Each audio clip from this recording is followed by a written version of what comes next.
Noviny Ruské slovo u svojim 10. tohoročnom vydanju na bokoch rubriky Tyžňovník dávajú ohľadnúce na naštívu delegácií Sovietu Európy Srbiji i realizáciu projekta Željena škola a na našich mestoch informácií o schádzky Združenia keresturských penzionerov.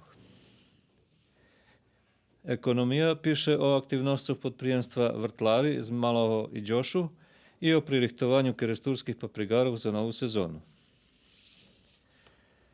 Kultura i prosvita z Vekšoho píše o trimálnym festivalu novej ruskej národnej špivanky Ružová zahradka a ponúknutý i text o nahradi, ktorú dostala profesorka matematiky Natalija Budinsky.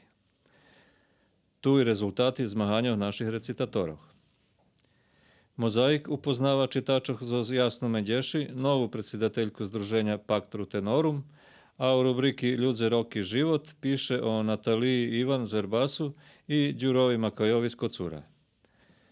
Tu i 8. predluženje feljtona GU 50. dramskomu memorialu Petra Rizniča Đađije.